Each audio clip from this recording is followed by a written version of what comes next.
Olá, amigos do Profimate. Na videoaula de hoje nós trataremos do Teorema de Euler.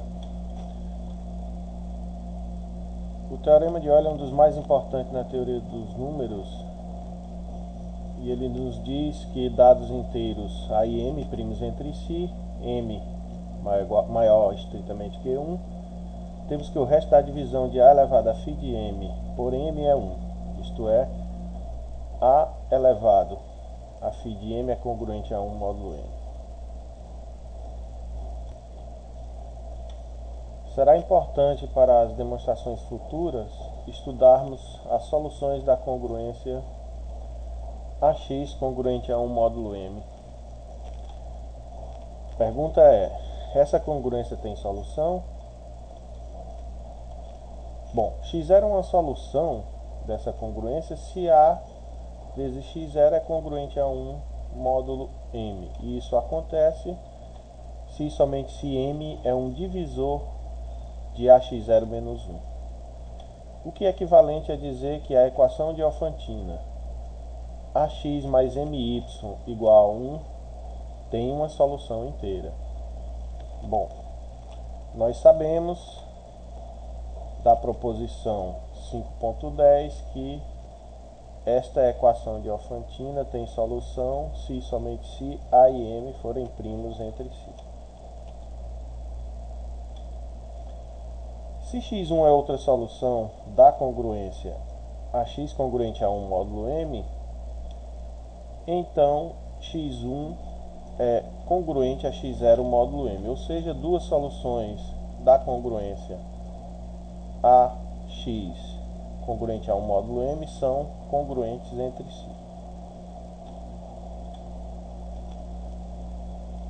Com isso, então, nós sintetizamos o que foi dito até o momento na seguinte proposição: dois números inteiros A e M em que M é maior do que 1.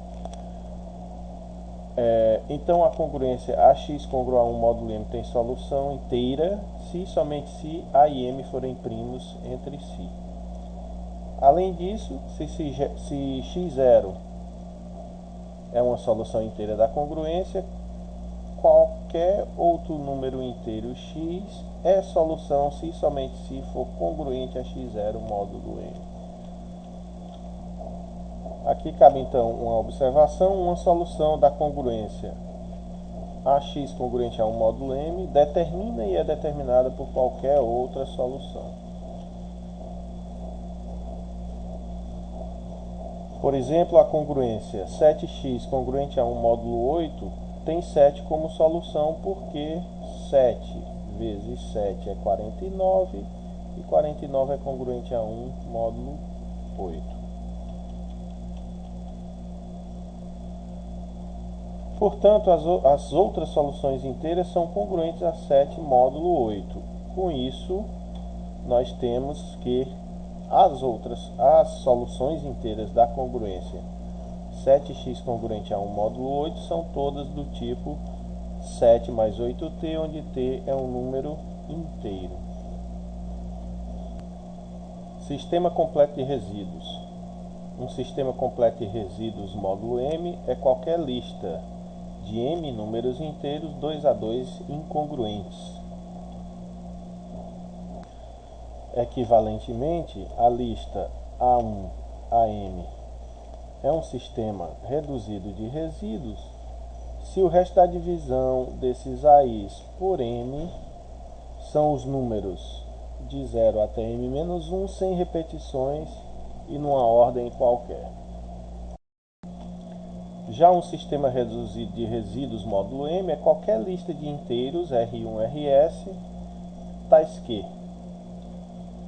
primeiro, esses RIs são primos com M.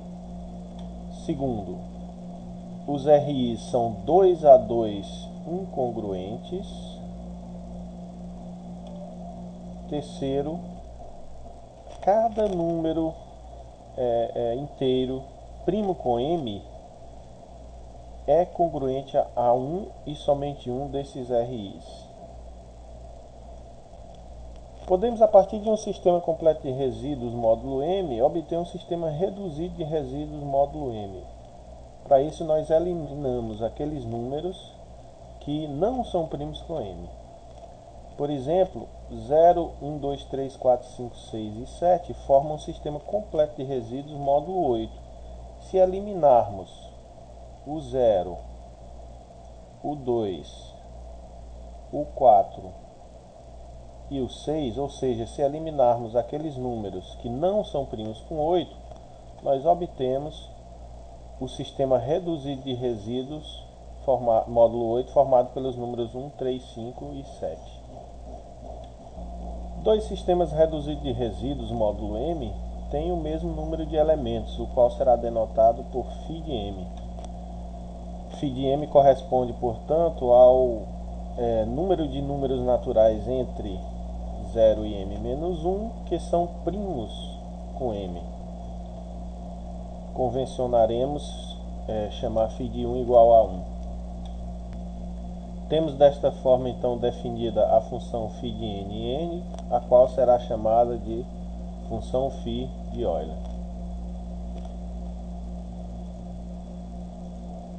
Aqui cabe algumas observações. A primeira delas é que, por definição, φ de m não excede m menos 1 e φ de m é igual a m menos 1 se somente se m for um número primo. Resolveremos agora dois exercícios que serão úteis na demonstração do teorema de Euler. O primeiro exercício diz que se n é k vezes d, então o número de elementos do conjunto dos números entre 1 e n, cujo MDC com n é d, é exatamente φ de k. De fato, se m é um número entre 1 e n, observe que n é igual a k vezes d, e m é o MDC entre m e k vezes d é d, então isso é equivalente a dizer que m é múltiplo de d, pois o MDC de m e k vezes d é d, e além disso, o fator de multiplicidade aqui, o r, ele é um número que varia de 1 até k, primo com k, porque se o r não fosse primo com o k, o MDC entre m e n não seria d. Portanto, a cardinalidade, o número de elementos do conjunto dos números m entre 1 e n, cujo MDC com n é d, é igual ao número de elementos do conjunto dos números r entre 1 e k, primos com k, mas isso é exatamente a definição de φ de k. O próximo exercício diz que se n é um número natural, então n pode ser escrito como a soma da φ de seus divisores. De fato, tomando i como o conjunto dos n primeiros números naturais, e para cada divisor d de n, definindo φ de d como sendo o conjunto dos números entre 1 e n, cujo MDC com n é d,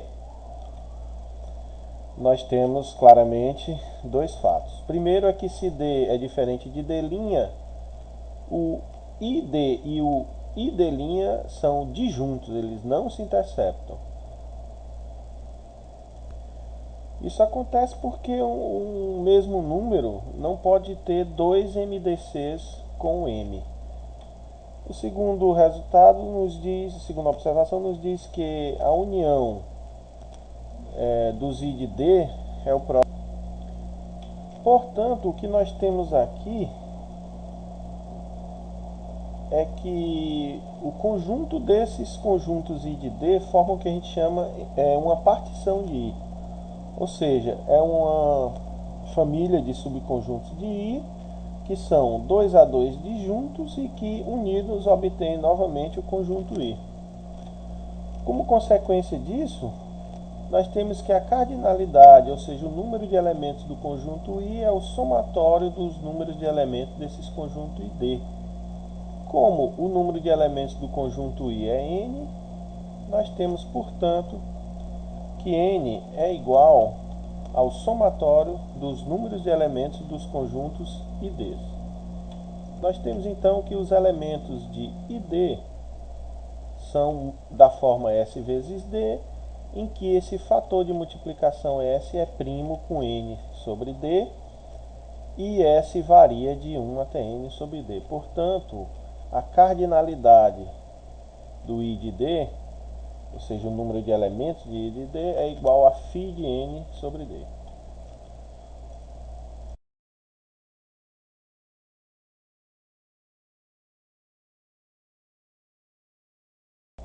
Outra observação é quando D percorre os divisores de N, N sobre D também o faz. Portanto, a somatória dos φ's de N sobre D é igual, onde D varre os divisores de N, é igual ao somatório de φ de D, onde D varre os divisores de N. E esse número nós já provamos que é N.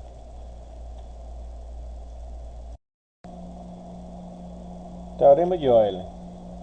Bom, agora nós iremos demonstrar o teorema principal dessa videoaula, que é o teorema de Euler. Sejam M e A números naturais, M maior do que 1, primo com A. Então, A elevado a φ de M é congruente a 1 módulo M, ou seja, o resto da divisão de A elevado a φ de M por M é 1. Bom, para demonstrar isso, sejam R1 é índice φ de M, um sistema reduzido de resíduo módulo M. Então, AR1, AR índice φ de M, também é um sistema reduzido de resíduos, tendo em vista que A é primo com M. Logo, o produto A elevado a φ de M vezes R1, R índice φ de M, usando-se aqui de associatividade e comutatividade, é igual a AR1 vezes AR índice φ de M, e esse, por sua vez, é congruente a R1 vezes R índice φ de M, tendo em vista que cada elemento de um sistema reduzido de resíduos é congruente a um e somente um elemento do outro sistema reduzido de resíduos módulo M. Portanto, utilizando-se aqui da lei do cancelamento, tendo em vista que esse produto R1 vezes R índice φ de M é primo com M, nós temos, utilizando a lei do cancelamento, que A elevado a φ de M é congruente a 1 módulo M, conforme queríamos demonstrar. Calculando φ de M. Bom, agora nós vamos tentar obter uma fórmula prática para calcular φ de M a partir da decomposição primária do número M, ou seja, a partir da decomposição de M em fatores primos.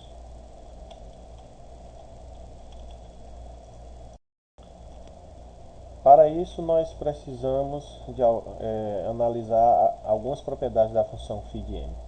A primeira propriedade diz que a função φ de M é uma função multiplicativa, desde que os fatores envolvidos sejam primos entre si. A segunda propriedade diz que se P é um número primo e R natural, então φ de P elevado a R é igual a P elevado a R menos P elevado a R menos 1. Bom, sabemos que φ de P elevado a R é exatamente os números entre 1 e P elevado a R que não são primos com P elevado a R, mas como P é primo, esses números são exatamente os números P, são os múltiplos de P, formados pelos números P, 2P, 3P, etc. P elevado a R menos 1, P. Ou seja, nós temos uma quantidade de P elevado a R menos 1 números entre 1 e P elevado a R que não são primos com P elevado a R. Portanto, a φ de P elevado a R é P elevado a R menos P elevado a R menos 1, que nós também podemos escrever dessa forma. Bom, com isso então nós temos o teorema que diz que se M é um número natural maior do que 1, cuja decomposição primária é P1 alfa 1 vezes Pn alfa n, Então, utilizando da multiplicidade da função φ, nós teremos que φ de m vai ser igual a φ de P1 alfa 1 vezes φ de Pn alfa n, que após fazermos a comutação, teremos então que φ de m é P1 alfa 1 vezes Pn alfa n vezes 1 menos 1 sobre P1, etc. vezes 1 menos 1 sobre Pn.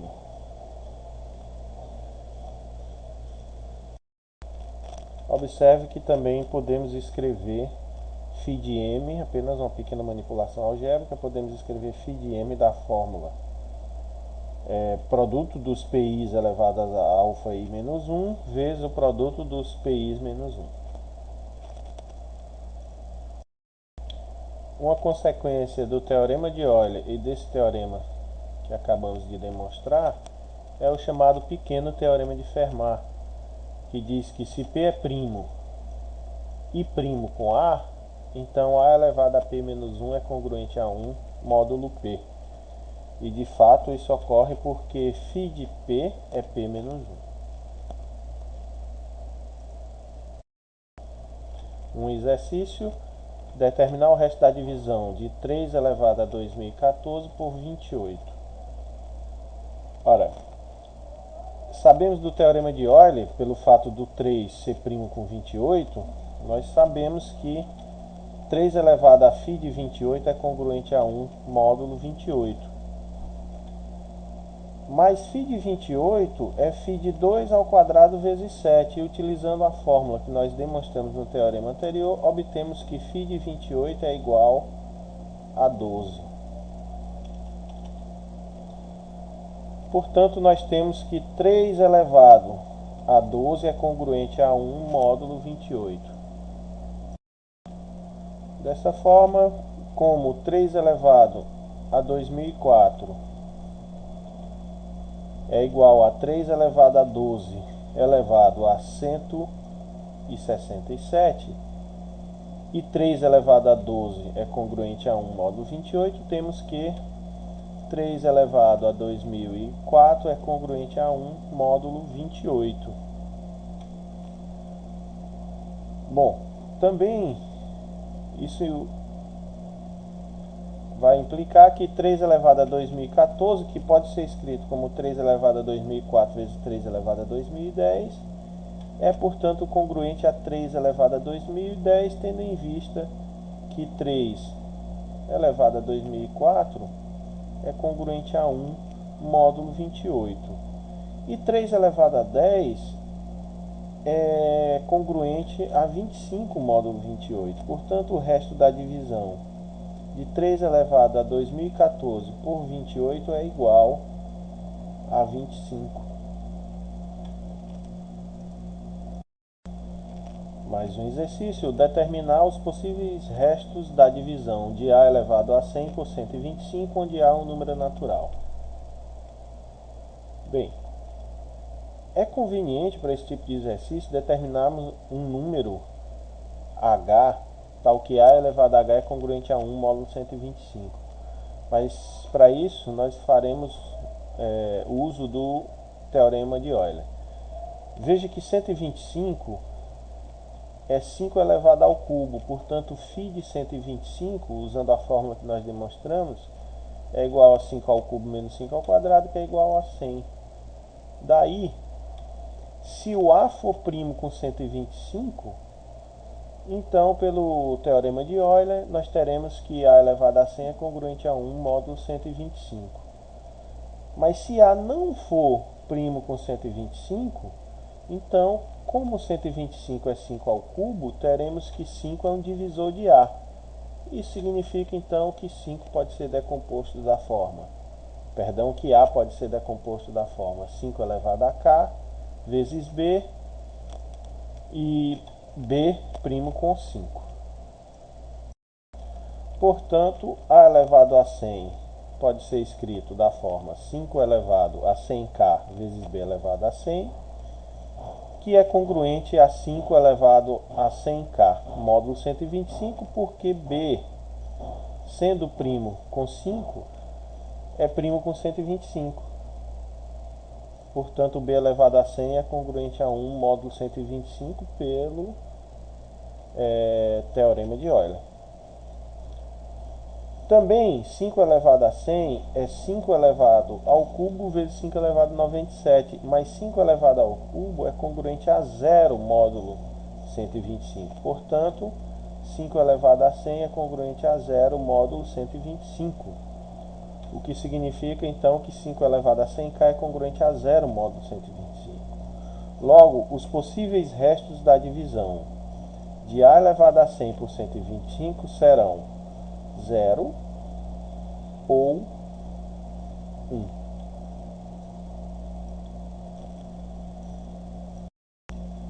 Bem, galera, essa foi a nossa videoaula de hoje. Espero ter ajudado e nos encontraremos em breve. Abraço a todos.